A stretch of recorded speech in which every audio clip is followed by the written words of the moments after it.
They say money can't buy class, but Victoria Marshall was determined to prove otherwise.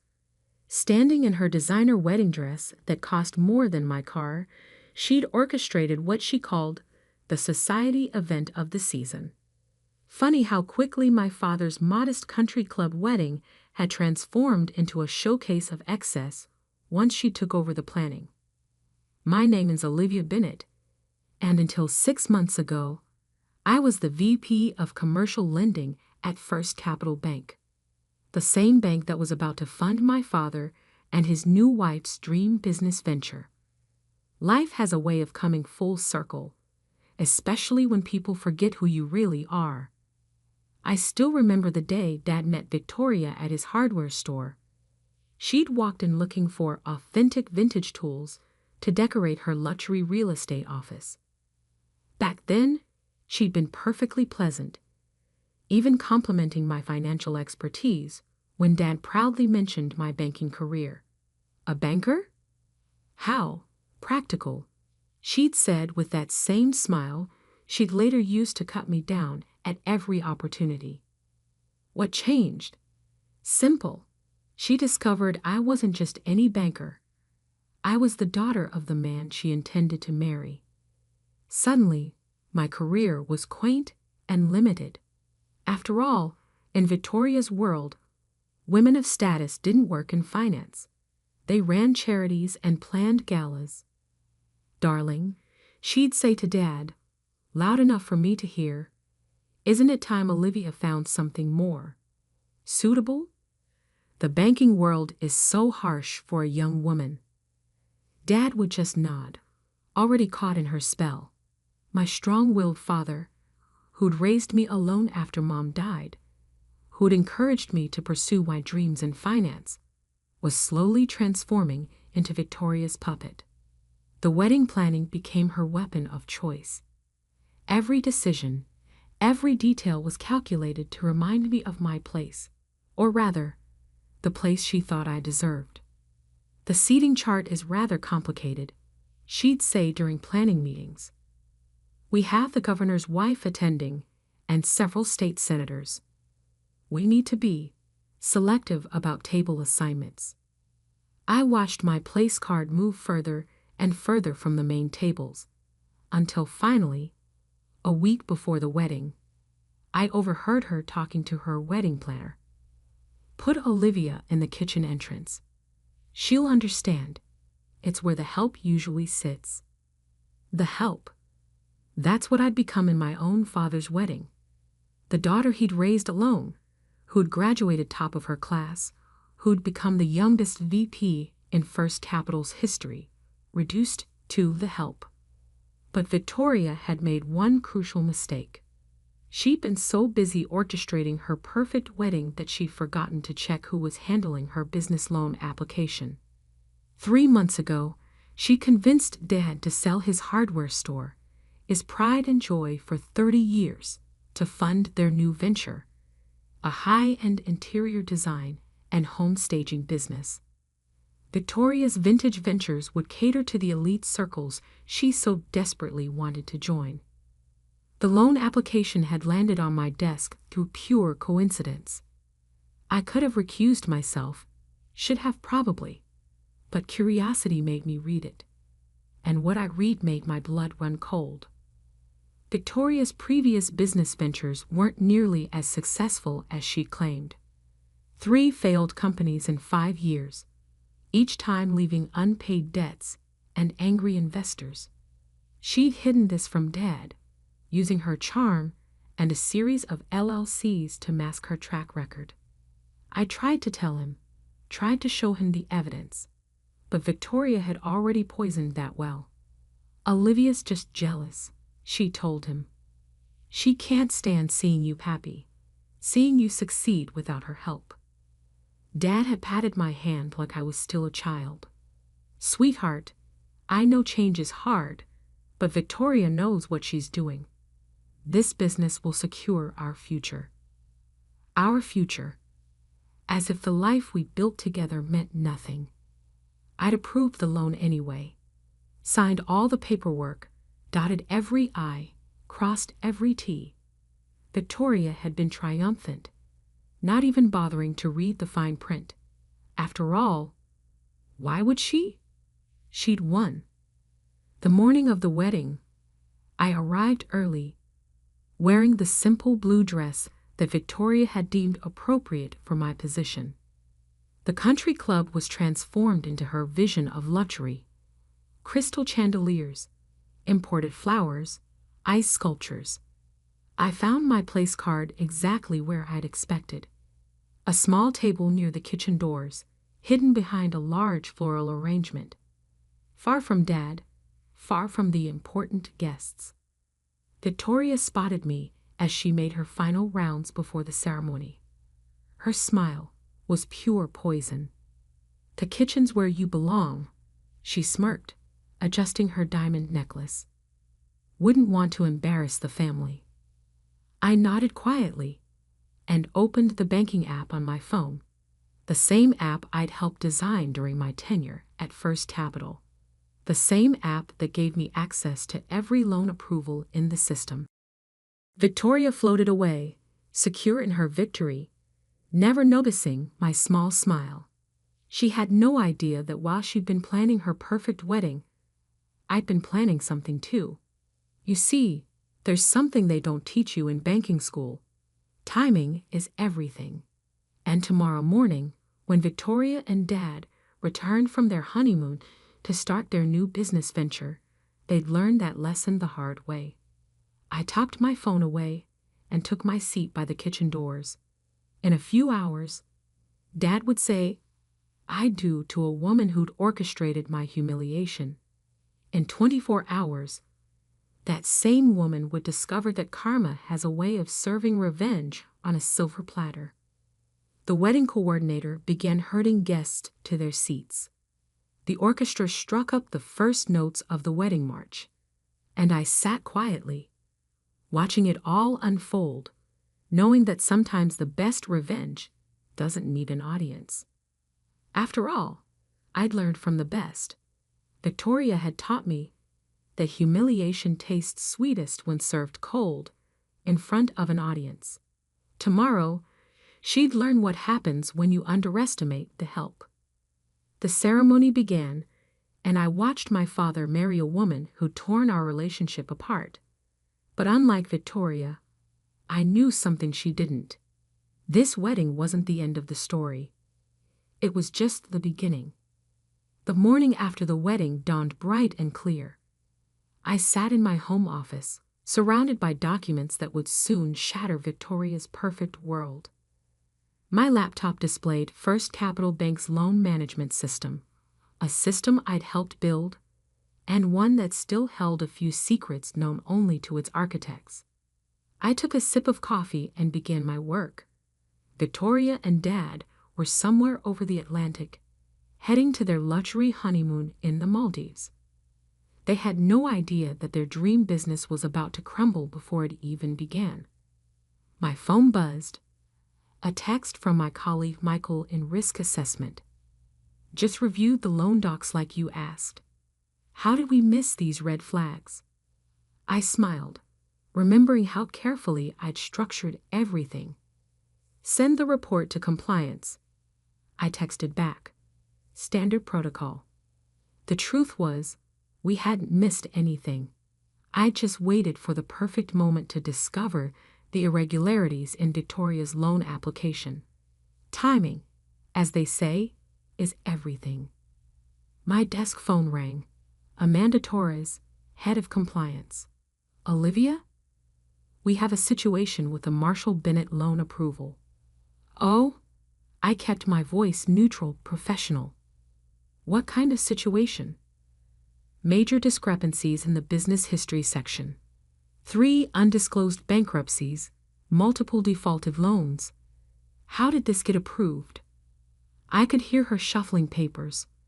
"And the collateral verification, the property she listed as security, it's already mortgaged to 2 other banks." "That's concerning," I replied, fighting to keep the satisfaction from my voice. "Have you flagged it for immediate review?" "Already done. Given the severity, We're initiating an emergency cancellation. The funds were scheduled for release tomorrow.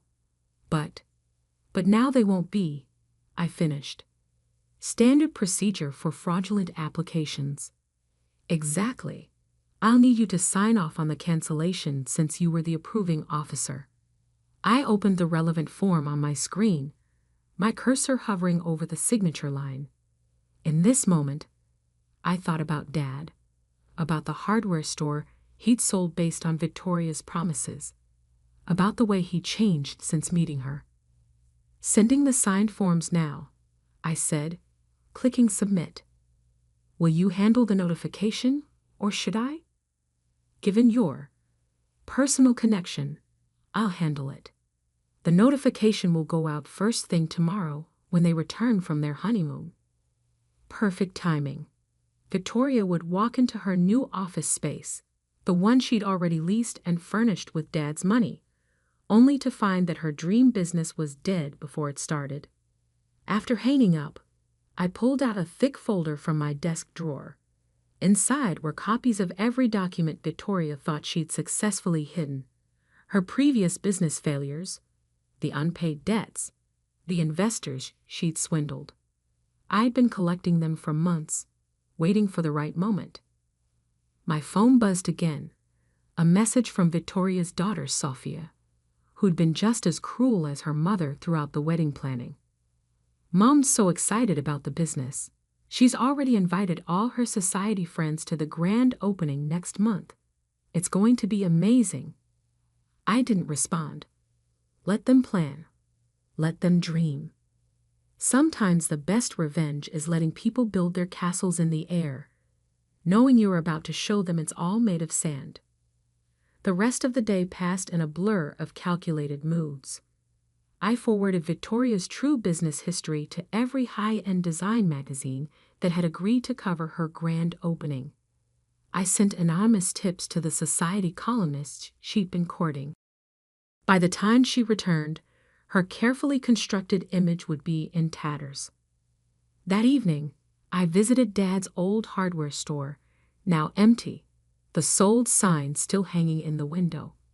30 years of honest business, of serving the community, gone because Victoria had convinced him to chase her upscale dreams. My phone lit up with a photo from their honeymoon, Dad and Victoria on a pristine beach, her massive diamond ring prominently displayed. The caption read, "Planning our empire from paradise. Hashtag business goals, hashtag new beginnings." If only she knew. The next morning, I arrived at work early, wanting to be there when everything fell apart. At precisely 9 a.m., the automated system sent out the loan cancellation notice. At 9:05, Victoria's dream officially died. I didn't have to wait long for the reaction.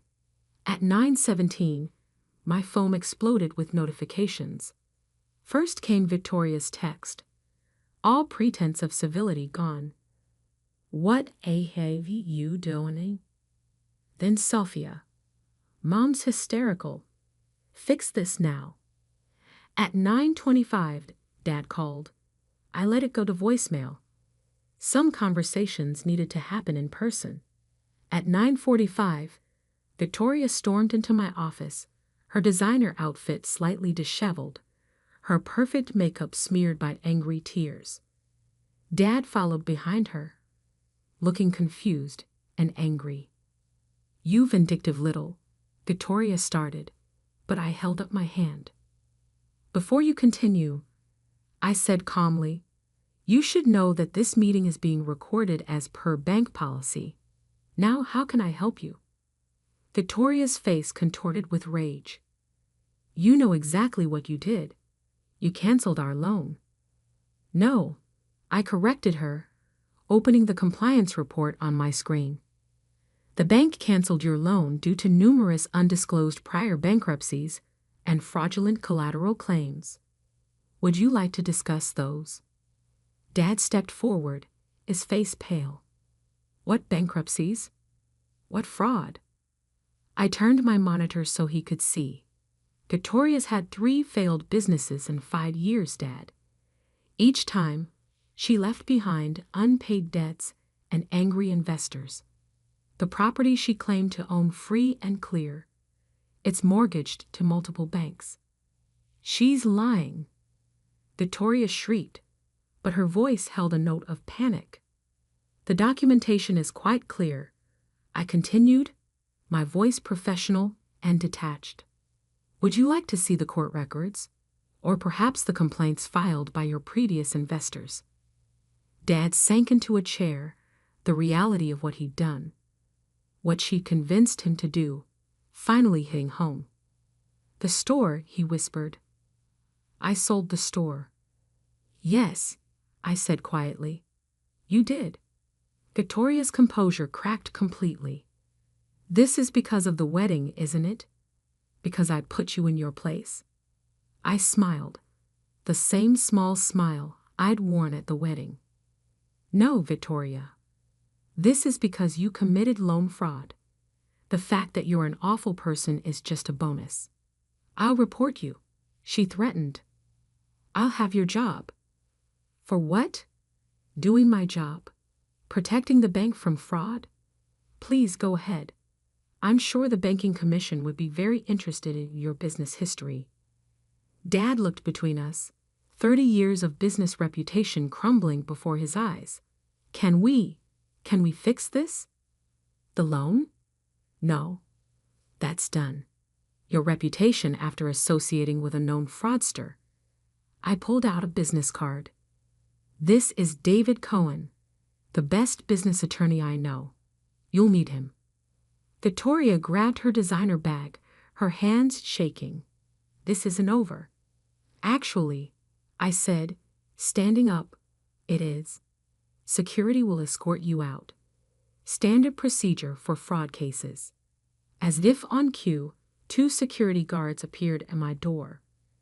Victoria's final humiliation would be walking through the bank's lobby, past the very society people she'd been so desperate to impress. Dad stayed behind, looking older than I'd ever seen him. Why didn't you tell me? I tried, Dad, many times.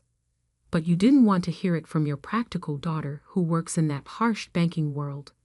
He flinched at the words, Victoria's words, thrown back at him. The store, he began, is sold, I finished. But not all is lost. I pulled out another folder, my resignation letter from First Capital Bank, along with a business plan I'd spent months preparing. Remember how Mom always said we should open a second location? I asked softly. I've spent the last 6 months negotiating with investors. Real investors, Dad. Not society climbers playing business. His hands trembled as he opened the folder. We can start over, I said. The right way this time. No shortcuts, no get-rich-quick schemes. Just honest business, like you taught me. The security guards were leading Victoria through the lobby now. I could hear her protests echoing down the hallway. Dad looked at the business plan, then at me. Why? Because sometimes, I said, people need to lose everything to remember what really matters. Through my office window, I watched Victoria climb into her luxury car, her dream of social climbing via my father's hard work shattered. Sometimes revenge isn't about destroying someone, it's about exposing who they really are. And sometimes the best revenge is rebuilding something better from the ashes of what was lost. 1 year can change everything.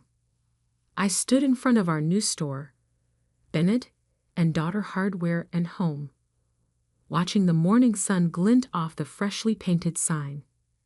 The grand opening was scheduled for 10 a.m., and already a small crowd had gathered. Inside, Dad was arranging the last display, making sure every tool was perfectly aligned.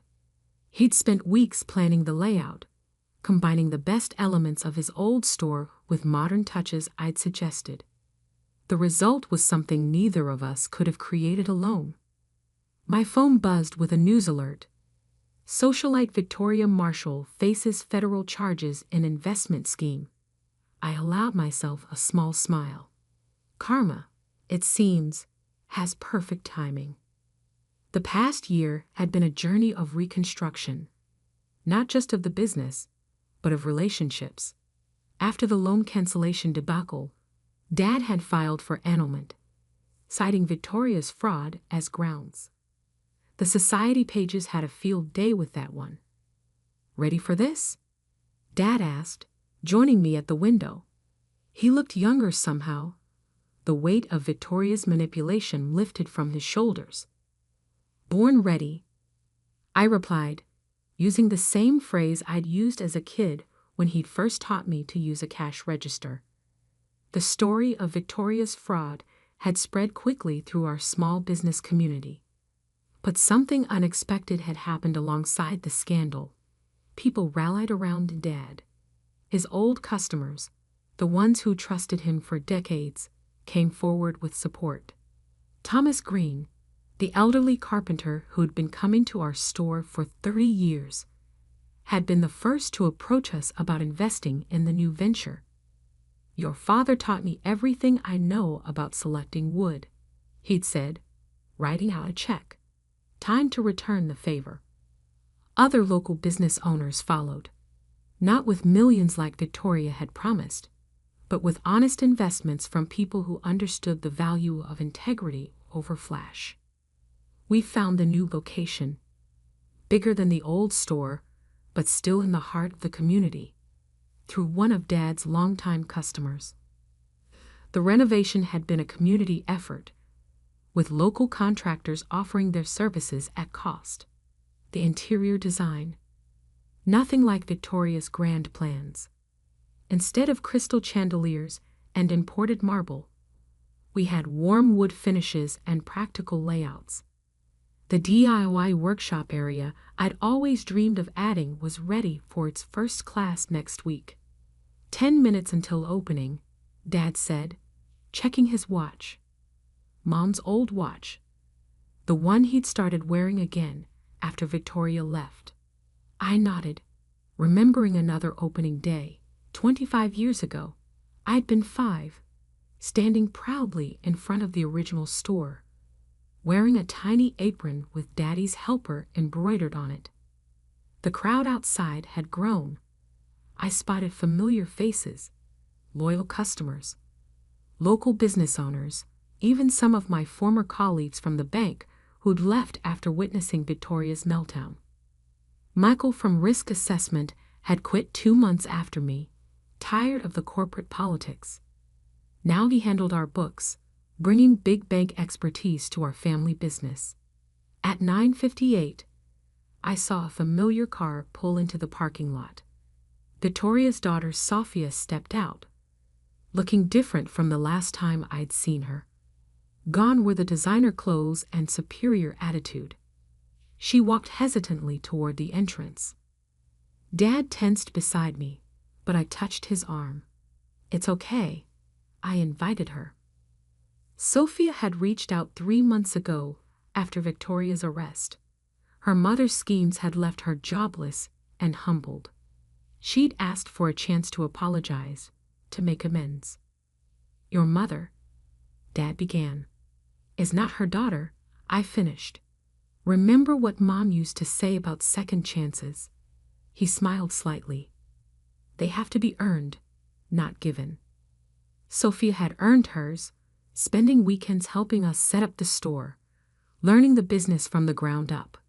Today she would start as our customer service manager, a real job, not the fancy title Victoria had promised her.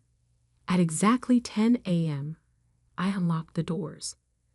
The crowd streamed in, their excited chatter filling the space with energy. Local reporters covered the opening, not society columnists this time, but real journalists interested in a story of community and redemption. "Welcome to Bennett and Daughter," Dad and I said together, greeting each customer like family. By noon, we'd made our first 100 sales. By closing time, we'd exceeded our projected opening day revenue by 40%. But the numbers weren't what mattered most. What mattered was the moment a young girl walked in with her mother, pointed to my name on a sign, and said, "Look, Mom, a girl can run a store too." What mattered was seeing Dad in his element again, explaining the difference between Phillips and flathead screwdrivers to a first-time homeowner. What mattered was Sophia, helping an elderly customer find the right light bulbs, genuine smile replacing her old smirk. That evening, after the last customer left, Dad and I sat in the office, Mom's old desk between us, now holding both our computers. She would be proud, Dad said quietly, of both of us. I looked around at what we'd built from the ashes of Victoria's deception. You know what I think she'd be most proud of? What's that? That we proved success doesn't need schemes or fraud. Just honest work and real relationships. He nodded, understanding in his eyes. Speaking of relationships, I got an interesting call yesterday from Margaret at the bank. I raised an eyebrow. Margaret had been my mentor before Victoria came along. The board is investigating all of Victoria's connections. Seemed she had quite a network of fraudulent loans. They're restructuring the entire commercial lending division. He paused. They want you back as regional director. I thought about it for a moment, looking at our store, at the future we built. Tell them thank you, I said finally. But I'm exactly where I belong. Dad smiled, the proud smile I'd missed during Victoria's reign. Yes, you are. Later that night, as I was closing up, I found Victoria's wedding seating card, still tucked away in my desk drawer. Kitchen entrance. It read in elegant script. I smiled and dropped it in the shredder. Some things aren't worth keeping, even as reminders. My phone buzzed one last time. A message from the prosecutor handling Victoria's case, confirming my appointment to testify next week. But that was just details now. The real victory wasn't in Victoria's downfall or even in saving Dad from her schemes. The real victory was in proving that success doesn't need validation from socialites or approval from society pages. Sometimes it just needs a father and daughter who believe in each other, a community that stands together, and the courage to rebuild something honest from the wreckage of broken dreams. As I locked up for the night, I looked at our sign one more time. Bennett and Daughter Hardware and Home. No crystal chandeliers, no imported marble, no fake sophistication. Just real value, honest work, and a legacy built to last. Sometimes the best revenge isn't in destroying what others build. It's in building something they can never destroy. My name is Sarah, and I'm married to Tom. We've been married for 2 years now. I really wanted to have kids by now, but it hasn't happened yet. I like my job, it makes me feel important, so I'm not in a rush to have kids. But Tom feels differently. He recently told me he's upset that we haven't had kids yet. How long until we have a baby? Please, hurry up, my mom can't wait, he said. I went to the hospital, but the doctors said nothing was wrong with me. If you want, we can get you checked up too, I suggested to Tom. You're saying it's my fault we can't have kids. It can't be me, Tom argued. How can you be so sure? Sometimes it's the men who have issues, I replied. I can't be the problem. Stop saying that, Tom insisted. Well, if neither of us has fertility problems, let's see it as a good thing and wait a bit longer, I suggested.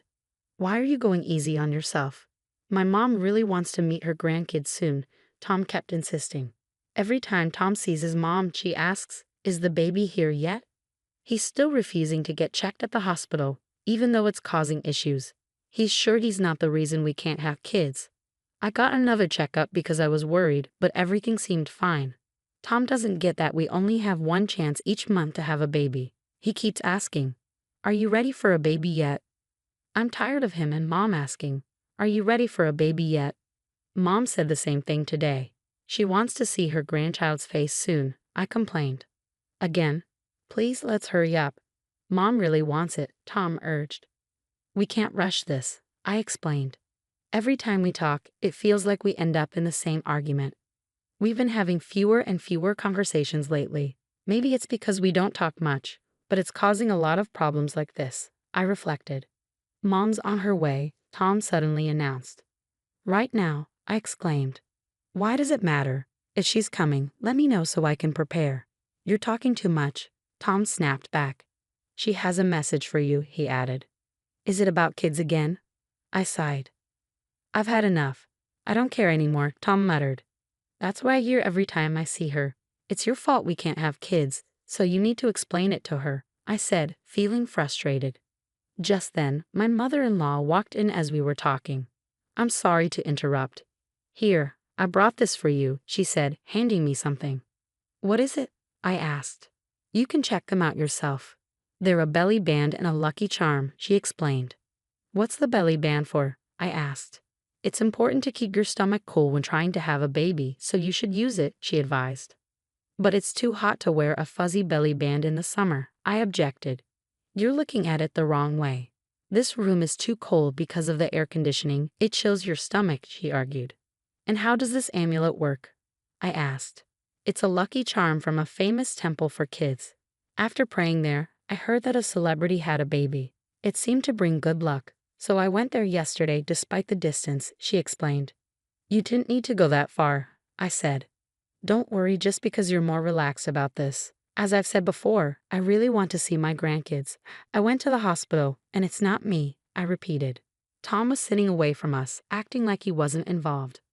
Why haven't you gotten pregnant yet? My mother-in-law suddenly asked me. I'm not sure why you're asking, I replied. Why don't you try another hospital for a second opinion? Maybe a specialized hospital? I'll help you find one, she suggested. You don't have to do that. I'm sure it's not Tom, so I can only think it's because of you, I responded. Tom hasn't been checked yet. How can you be so sure he's not infertile? My mother-in-law asked. Because Tom, who seemed like he wasn't paying attention, interrupted the conversation. Mom, don't say things that aren't necessary, he advised. Sorry, my mother-in-law stopped talking suddenly.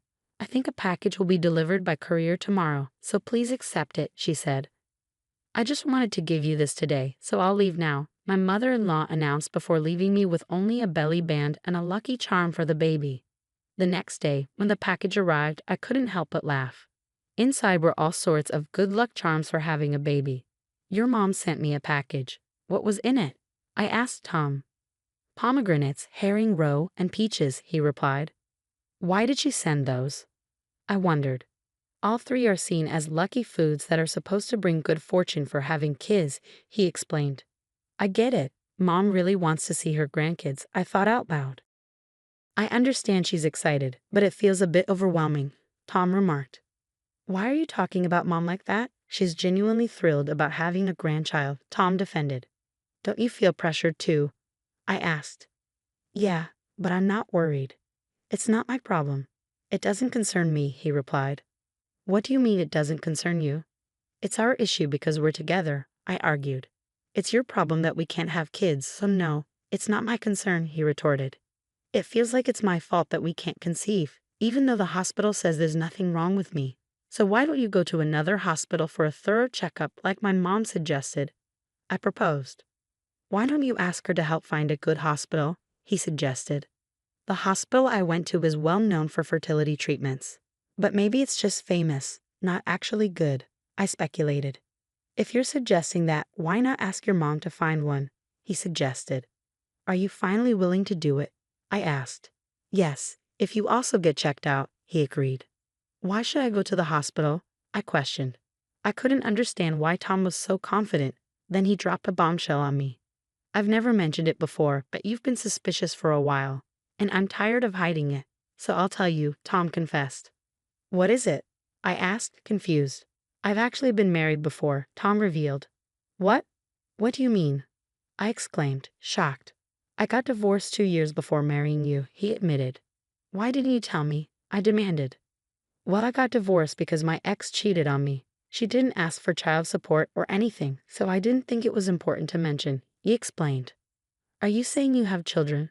I asked, bewildered. A son, yes. I haven't seen him since he was born after the divorce, he confessed. I'm lost. I don't understand what you're saying, I admitted. That proves I'm not incapable of having kids. That's why you were so sure it wasn't me, he pointed out. I'm hurt that you think it's me, but it's possible you became infertile in the 2 years after your divorce, I argued. You're still blaming others. You're the issue, so own up to it and do something about it, he accused. I'm not talking about admitting or not admitting. You're starting to annoy me, I shot back. In my 2nd year of marriage, I learned for the first time that Tom had been divorced and had a child.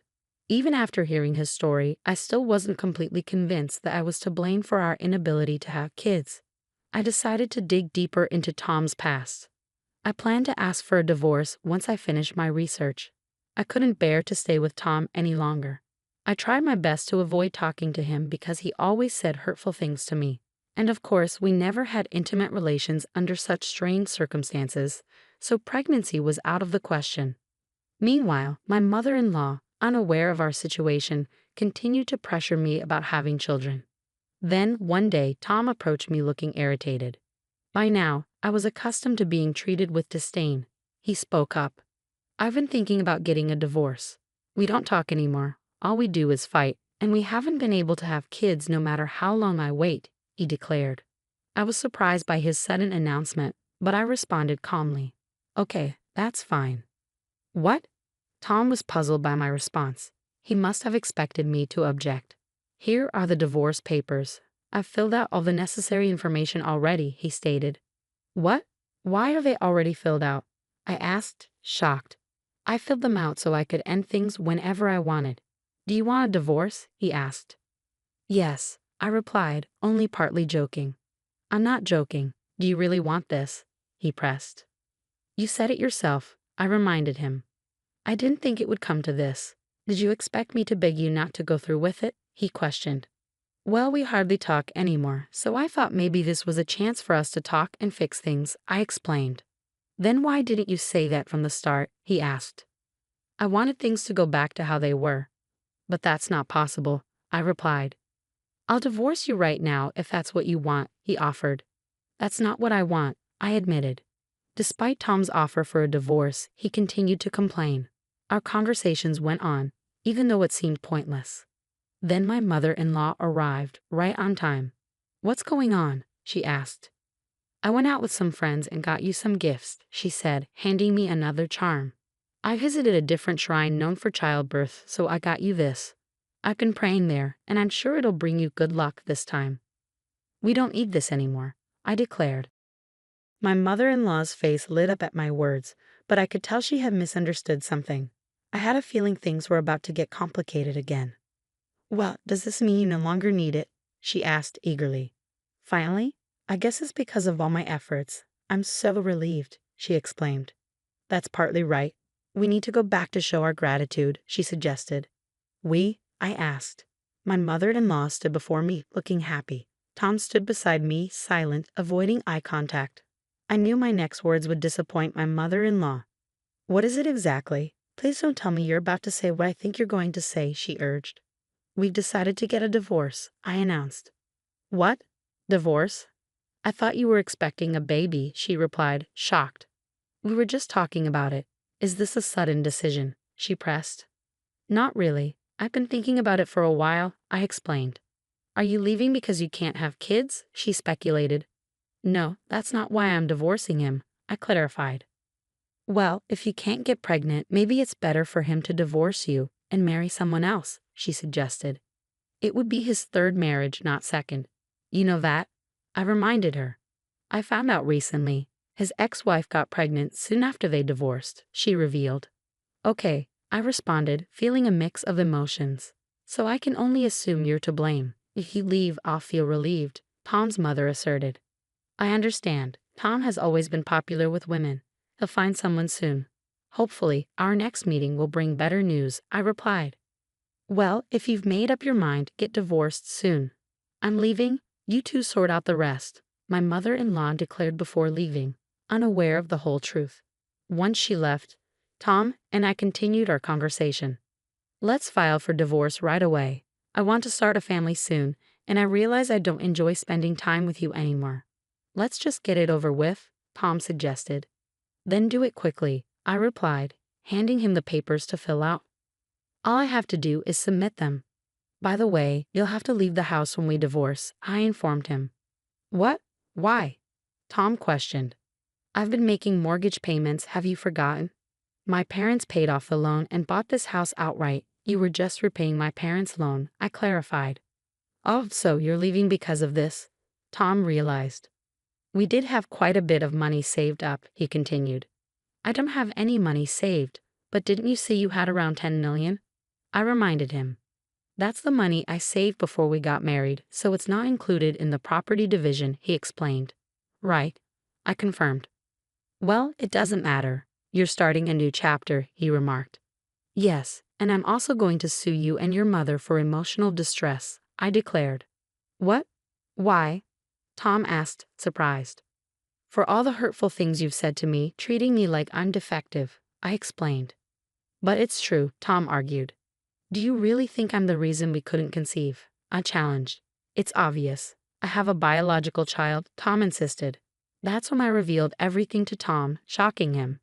It turns out your child from your ex-wife might not be yours, I revealed. What are you talking about? Tom asked, bewildered. I got curious about Tom's past after learning about his previous marriage, so I decided to look for clues in his house. Eventually, I found a picture, I explained. Tom tends to hold onto old memories, and I found a few tucked away in a drawer in his work desk, I continued. I looked up his ex-wife's name on social media and found her profile right away. From there, I learned more about who she was, I revealed. Isn't this your ex-wife? I showed him a screen from social media. Tom looked surprised, but I wasn't shocked. Is the child in this picture really yours? I asked him. Tom seemed puzzled. I continued with my story. This child clearly looks foreign. I was looking at your ex-wife's social media, and her husband is from another country. I'm not familiar with him. It seems they're living abroad, I explained. I divorced my ex-wife quickly because she cheated on me, but before the divorce, she got pregnant and claimed it was our child. I'm pretty sure it was his child, Tom admitted. Really? I asked. In any case, you don't have any biological children, I pointed out. Could I be the reason you can't conceive? Tom wondered. That's likely. I went to another hospital, and my body was fine. I'm going to get checked out too, I replied. Will you drop the divorce and go through treatment with me if I'm the reason you haven't been able to conceive? Tom asked. Why would I do that?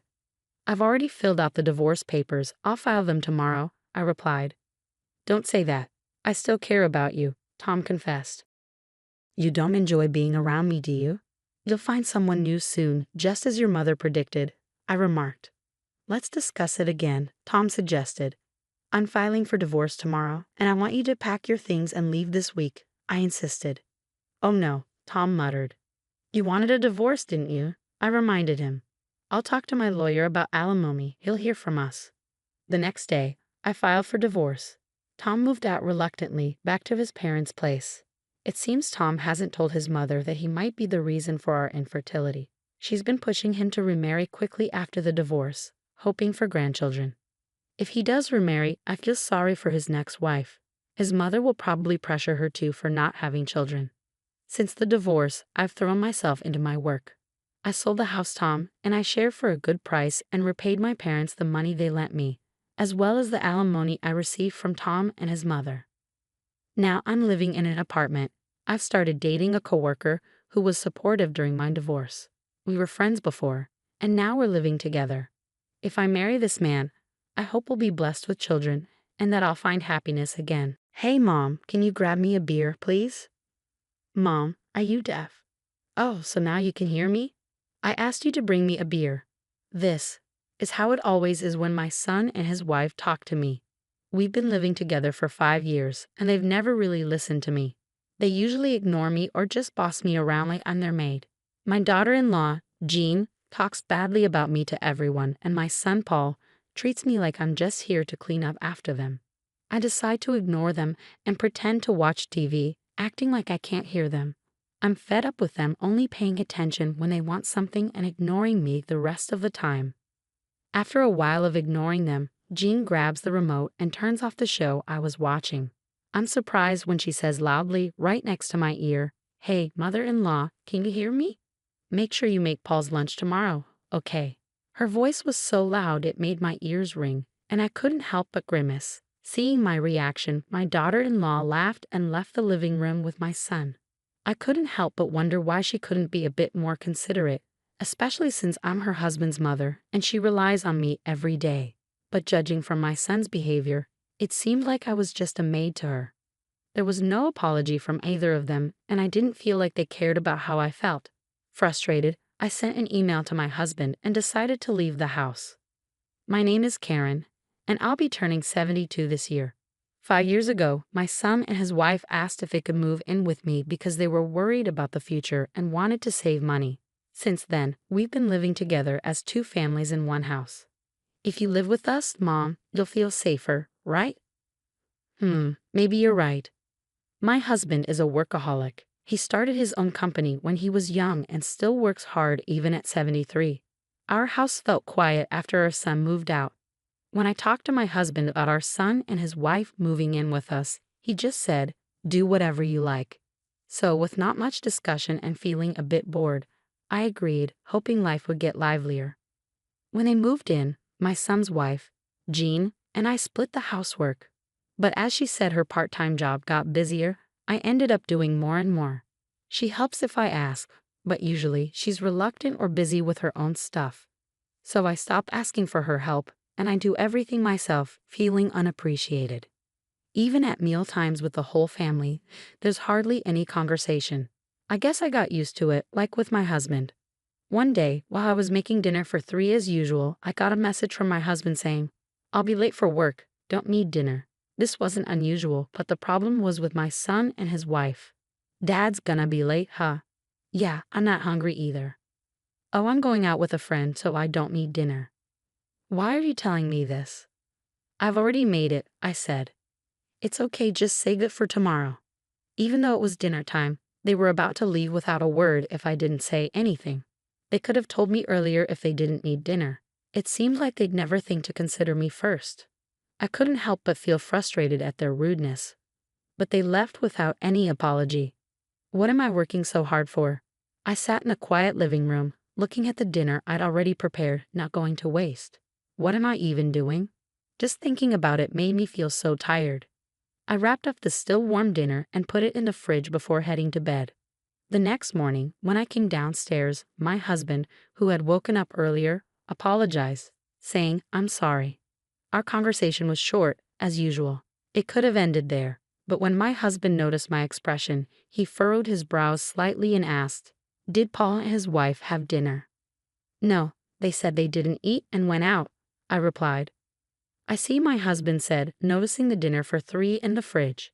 I was glad to finally have a conversation after so long, so I told him what happened last night. My usually quiet husband listened carefully. After hearing me out, he gently said, "You don't have to do everything." He acknowledged that our son's behavior was becoming worse every day, but that doesn't mean you should overwork yourself. His words felt like a weight lifting off my shoulders.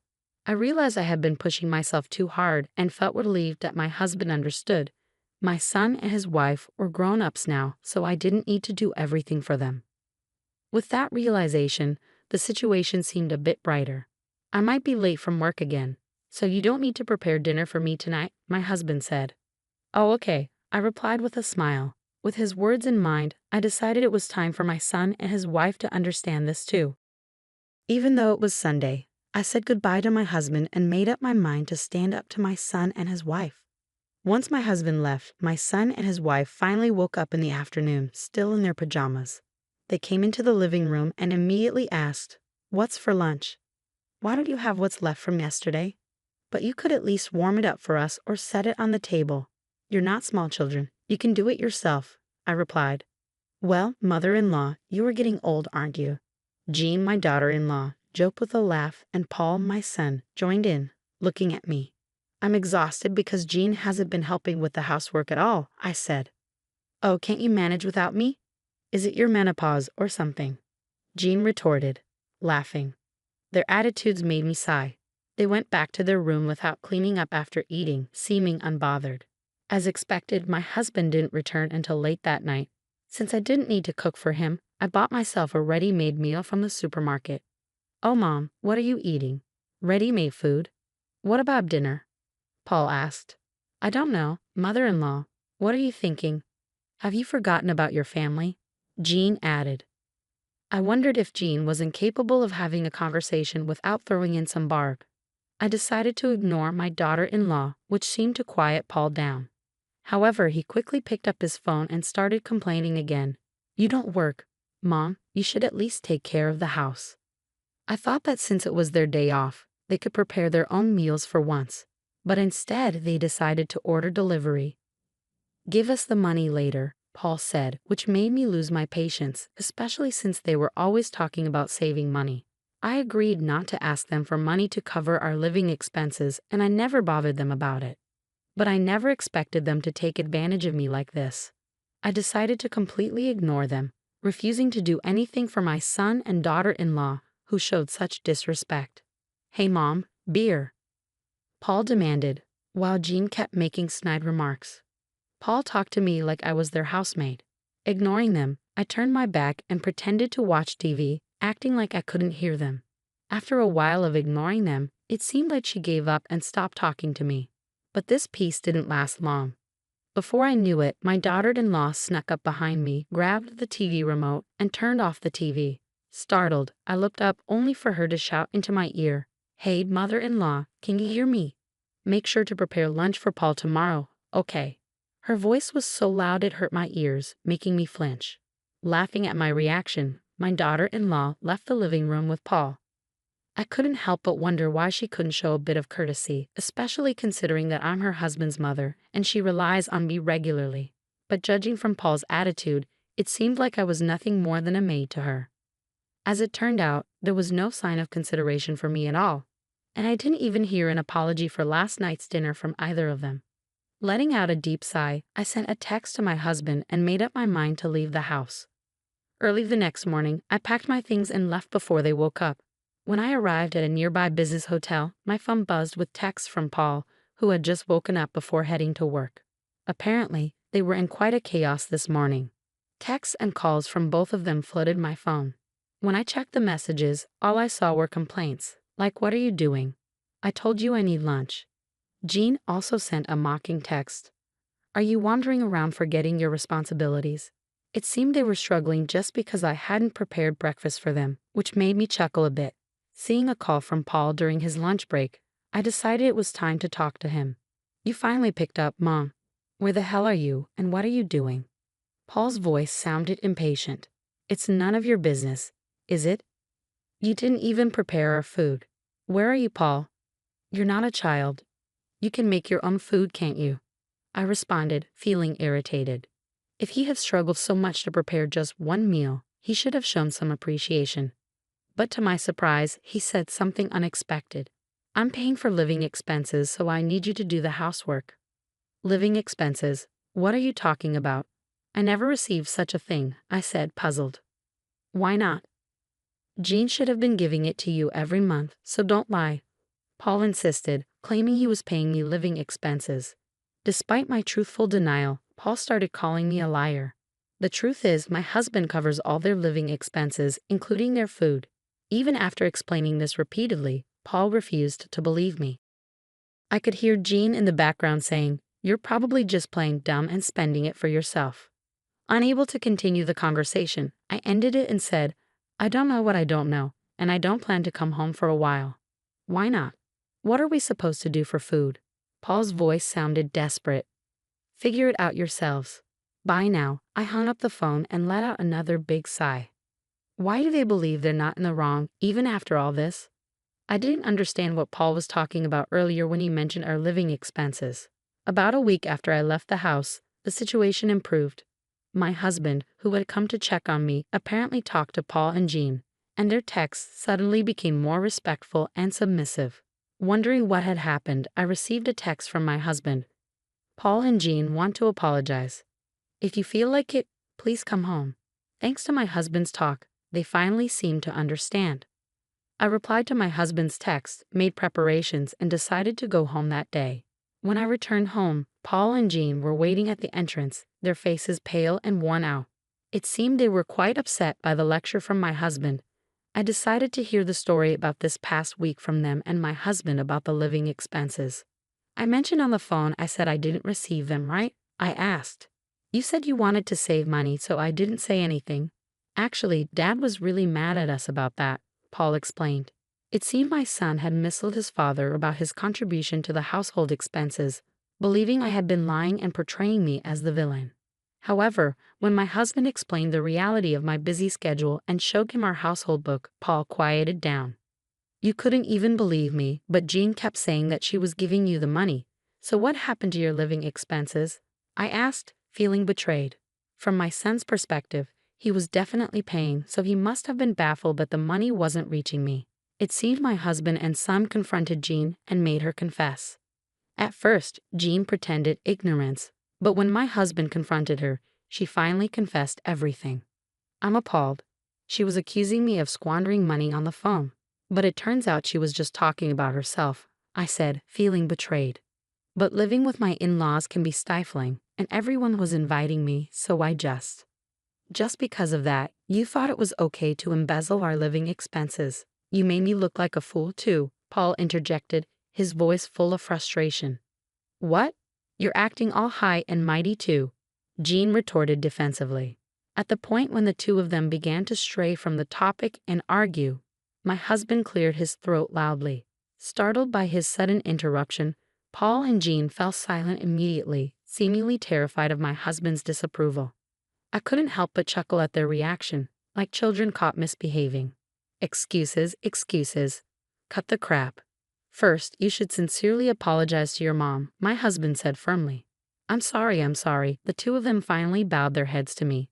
But Paul still tried to justify himself, saying he had been taking it easy because it was his home. I've been busy at work, and I just wanted to relax at home, he added. So what about your mother, who was being taken for granted and mocked by her big son and his wife, even at her own home? My husband's words cut through my son's excuses, leaving him speechless. I'm appalled at my son, who, despite his age, still relies on his parents, and at Jean, who took advantage of that to embezzle money. My husband continued, his tone firm. Mom, I'm sorry. You see, I'm apologizing to you, Paul said, trying to make amends. Do you think an apology makes everything okay? Please reflect on yourself a bit, I responded firmly. The two of them thought that bowing their heads to me would resolve everything smoothly, and they were flustered by my words and tried to make excuses. But I could see through their scheme, and I shook my head. Whether you contribute to the living expenses or not, I can't overlook that attitude. You have to learn to be more grateful, I said firmly. But aren't you worried about your future too, mother-in-law? Paul interjected. Yes, I'm full of worries about relying on people like you. How can you talk to us like that? I retorted. You splurge our living expense out of stress from living with us, Jean added defensively. I can't have someone like you stay with us any longer, I stated firmly, silencing them with my resolve. They needed to learn once again how rude their actions were while living together as a couple. Later, we managed to have them move out. In the days that followed, Jean, my son's wife, started to come to our house occasionally to learn household chores from me. She continually vented about how my son Paul did not lift a finger to help with any housework. As she had always been showing off to her colleagues, I assumed she couldn't complain to anyone else. Now I understand just how much I relied on you, Karen, she admitted. Indeed, and yet you had the audacity to accuse me of being deaf and squandering money, I remarked, feeling vindicated. Unable to live with us anymore and facing financial constraints due to her misuse of funds, Jean fervently complained about her now austere life. However, as I listened, I couldn't help but feel that she was simply facing the consequences of her actions. As for Paul, he started to bring home delicious snacks as gifts from time to time, seemingly trying to make up for his previous lack of consideration. Although he still mentioned his past behavior occasionally, I appreciated his efforts. I knew he wasn't the most expressive or communicative person, but his gestures were touching nonetheless. During our discussions with Paul and Jean, my husband expressed his gratitude, saying, "Thanks for your hard work, honey. I appreciate it." I'm glad that I can talk to my husband like this again, I reflected, feeling grateful for the calmness that had returned to our lives. Despite the challenges we faced, I found myself leading a life that was calmer and happier than before. My name is Julie, and I'm 30 years old. I work for a foreign investment company. My husband James has a job in services, but his contract is not stable because it gets renewed every year. This uncertainty makes us worried, especially towards the end of the year. James' family values government jobs a lot because his parents used to work for the government, and his sister still does. They don't really respect my job in a private company. Since we got married, we've been living with his family, who always make me feel bad about working for foreigners. In investment firms, the main goal is to make money and pay employees. Some people believe that those who work in private companies couldn't get government jobs. And if you work for a foreign company, it's because you couldn't find a job in a local company. James grew up thinking this way because of his family. So even though his job isn't permanent, he sticks to it because it gives him a certain status and salary. Once, I asked James, who was feeling anxious about his job, if it's safer to have a permanent job in a regular company than being a temporary worker in a government job, especially towards the end of the fiscal year. He quickly replied, "If I'm not a civil servant, it's better not to work at all." It seems like my husband hasn't told his parents that he's working as a temporary government employee, so he keeps asking me to keep it a secret. Also, because of his British nature, he boasts about getting promoted. It's a lie I don't understand, but he wants to keep up appearances to his parents and sister. He doesn't show me his salary statement, but only a small amount is deposited into the account. I asked, "This is James, he's a section manager now. His salary must have increased, right? How much is it now?" My husband quickly replied with just 4 words, "You can earn so much these days." I know I earn a good amount, but I'm not sure how it compares to what a section chief civil servant makes. I work as a bond trader, and most of my salary comes from commissions. Lately, I've been making consistent profits, so compared to other employees in regular companies, I earn quite a bit. When my husband mentioned the amount of money, my mother-in-law looked impressed, but she couldn't compare it to what people earned in her time. "But it seems James is doing well," she said proudly. His sister, who works at the city office, overheard our conversation. "If he worked at the city office, he might be at the level of a division head. Government jobs do pay well, don't they?" she commented. Seeing everyone's reactions, my husband looked even more uneasy. He seemed to regret bringing up my salary and swiftly changed the subject. "Let's not talk about salaries anymore. By the way, someone from the housing company visited recently. Are we considering renovations for this house?" He changed the topic. A sales rep from a housing company had indeed paid us a visit. Sensing my husband's train of thought, I decided to go along with the topic of home renovations. As for remodeling the kitchen, we were. But my mother-in-law cut me off abruptly, shouting, "Stay out of family matters. You're just a daughter-in-law. Keep quiet and do as you're told." She glared at me with a scared look. It seems like she's always unhappy with what I say and do. The main reason for her dissatisfaction seems to be that I'm not a government worker. She's particularly bothered by the fact that I manage my husband's salary and give him an allowance. My mother-in-law thinks my husband earns a lot, and she believes I control all of his money. But in reality, most of his salary goes towards his personal expenses, and our living costs are mostly covered by what I earn. As for my sister-in-law, she doesn't contribute anything to our expenses. You're taking money from an elderly couple who only have their pension. James earns a lot, so you're not struggling, right?" she says, without any intention of helping out. "Living in my husband's family home means we don't have to worry about paying rent, and we can manage with just my salary." But the atmosphere at home is undeniably tense. Unable to join the conversation about the housing company, I hurriedly cleaned up the kitchen after dinner. Neither my mother-in-law nor sister-in-law offered to help with the housework. After finishing my job, I rushed back home to cook, clean, and do laundry without a break. One good thing about working for a foreign company is that I don't have to work overtime as long as I do my job well. Being able to leave work on time is a relief.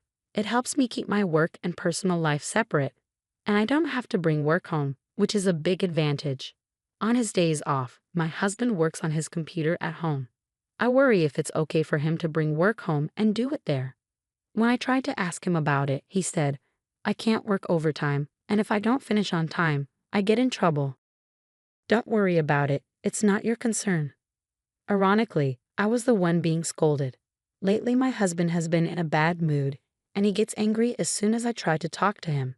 He even yelled at me when I asked about the housing issue. It's none of your business. Didn't Mom tell you that already?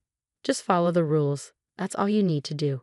Despite taking care of the household chores and finances in his home, I'm unhappy with my husband's attitude of keeping me in the dark. One day, someone from a home building company came to my in-laws' house with a computer. Everyone except me started discussing floor plans and looked at housing designs on the computer. When I tried to see what they were doing while having tea, she yelled at me, "You don't need to see this. Go away." I was surprised to learn that they were planning to build a new house instead of renovating the current one. My father-in-law had mentioned expanding the house because it was getting cramped. It seems that's what they're actually planning. My in-laws, who retired from their government jobs, have a lump sum of retirement money. I guess they intend to use that money to build a new house.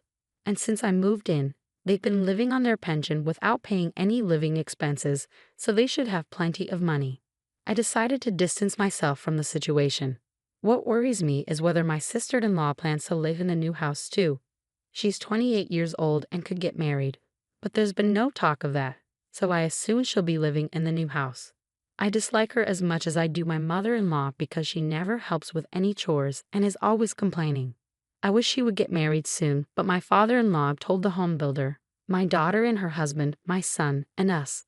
Can we add another room? I want a house where all three households can live together." It was surprising to hear that my sister-in-law's husband might also live with us.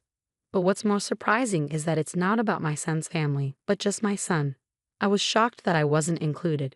The house they're planning to build is supposed to be quite big, but even so, the current site won't fit three households comfortably. Since my in-laws and sister-in-law are the ones building the house, I can't say anything, but I think keeping it clean will be a challenge. The man went out to see the model room and the construction site later. "You stay out of this, it's none of your business," my mother-in-law said spitefully. She probably expected me to argue back. She gave me a disapproving look when I didn't. It seems like the housing construction is moving forward. I'm not being told anything, but my in-laws and sister-in-law are getting ready for the move. Seeing my husband not doing anything, I asked, "Aren't you going to help with the move?" "Why should I? Aren't you the one handling it?" My husband got angry when he heard me speaking as if it were someone else's responsibility. I'm confused why he's getting mad when I don't even know when or where we're moving. Later on, whenever I had time, I started preparing for the move, but I packed our belongings separately. I was tired of my mother-in-law's attitude, and I was also feeling suspicious about my husband because of the new house. "When are we moving?" I asked my husband to confirm. "Just get ready, you don't need to know." "That's it," he replied. From conversations during meals, I gathered that the move was probably happening soon, but strangely, they're not telling me anything. Do they see me just as a housemate? I only found out about the move when the movers arrived. As I rushed, we started cleaning up the breakfast dishes. "Leave them, we'll buy new ones." "By the way, do you plan to move into the new house with us?" my mother-in-law asked. In that moment, I realized they were purposely excluding me from discussions of the new house's layout, and keeping me in the dark about the moving day was all part of their plan to kick me out of my in-laws' house. My husband, standing behind my mother-in-law and laughing, didn't say anything. He probably agrees with them. I had packed my things separately from my husband because I had a feeling this would happen. Now I'm being faced with hatred. From now on, only the family will live here. "Do as you wish," my mother-in-law said, looking displeased. My sister-in-law, looking worried, probably thought I begged to come with them while crying. Not happy with my reaction, my mother-in-law snapped, "Anyone who relies on someone else's earnings should leave now. James will build the new house and pay off the loan with his salary. We don't need a freeloader," she yelled angrily. I was actually the one planning to leave. When I heard about the mortgage repayment coming from my husband's salary, I had to hold back my laughter. It seemed my husband hadn't been informed by his mother about this plan. He looked surprised but realized he couldn't contradict his angry mother, so he just remained silent. It seemed his parents believed they wouldn't need to use their retirement money, and instead their son would pay off the loan and build a new house. I found it intriguing how they planned to handle the loan repayment, so I informed them with a smile, "Got it. I've decided to proceed with divorcing James." So I told them, "You all go ahead and move to the new house." My mother-in-law didn't like my reaction and started shouting, but my father-in-law and sister-in-law pulled her away. and they left the house. To my husband, who stayed behind, I said, "We'll bring the divorce papers later, so please give me your new address. I'm sure it's a splendid house. Since I haven't been informed at all, I'd like to see it." Reluctantly, my husband gave me the address. Since I didn't have many belongings, a friend helped me move them. Then, I changed all the public utility bills for my in-laws' house to my husband's name. I went back to my parents' house for the time being, and once I was settled, I went to the address my husband gave me to get his signature on the divorce papers. The new house where my husband and his family moved was indeed impressive. It was a grand 3-family home. As soon as my mother-in-law spotted me, she hurried over and yelled, "What are you doing here?" Ignoring her outburst, I asked my husband to sign the divorce papers. My mother-in-law then turned to him and said, "Useless wife. It's because she's not a government worker. Hurry up and say it." With a sarcastic tone, I turned to my mother-in-law and remarked, "What a splendid house. Are you sure you can afford it with James' salary?" My mother-in-law's face turned red with anger. "You're the outsider now, so don't concern yourself with us. Take the divorce papers and leave," she snapped. I wanted to savor the sight of my husband's pale face a little longer, but I grabbed the divorce papers and left immediately, keeping an eye on my furious mother-in-law. I went straight to the town hall to submit the papers and decided to start looking for a new place for myself. Feeling worn out from married life after that ordeal, I opted to live alone in a small apartment for a while. I found a property near my workplace that suited my needs, so I moved in right away and started afresh. Life became so much more comfortable without roommates boasting about being government workers or leaving all the chores to me. Just as I was starting to put my husband out of my mind, I suddenly received a call from an unfamiliar number. "I can't pay the loan, Julie. Will you come back to me? I'm calling from a friend's phone. I can't afford to pay the mortgage, electricity, water bills, or even my phone bill," my ex-husband said, his voice breaking with tears. I assumed he could ask his family for help, so I suggested, "Your sister has a stable job, and your parents are retired with pensions. They should have some savings, right?" When I dismissed his plea, my husband reluctantly confessed, "Actually, they don't have any savings left. My sister has debts and no extra money." Listening to my husband, it became clear that their retirement savings were nearly wiped out due to investment fraud, and his sister, who lived with their parents, had racked up significant debt by overspending on credit. This proud family of civil servants had nothing to hide. While I was living with them, they might have been able to keep it under wraps. But now that they've moved to a new house, they seem to be struggling to manage their lives and reach out to me out of desperation. However, I had no intention of reuniting with them. I declined their plea and ended the call. After that, the phone rang numerous times, but I continued to ignore it until the calls eventually ceased. Later, when I visited their new house, I noticed a for sale sign. There happened to be someone from the housing company there, so I couldn't resist asking about the in-law family. It turns out they sold the house immediately after it was built, but they still had a remaining loan. The housing company representative also mentioned, "I was surprised by that family. Despite their boasting, they said they would sell right away if they couldn't repay the loan because our relative was a cosigner. It seems to have caused some trouble. It seems that because a relative cosigned their loan, that relative had to take on the debt. Once this became known, considering their past boasting about being civil servants, it appears they're now facing ostracism from their relatives. It's not surprising, really. They caused trouble for a relative who works in a private company by involving them as a cosigner." As I relaxed on my sofa at home, I couldn't help but laugh at the absurdity of imagining what my ex-husband and his family, who no longer had anyone to boast to about being civil servants and were now seen as a nuisance by their relatives, might be going through.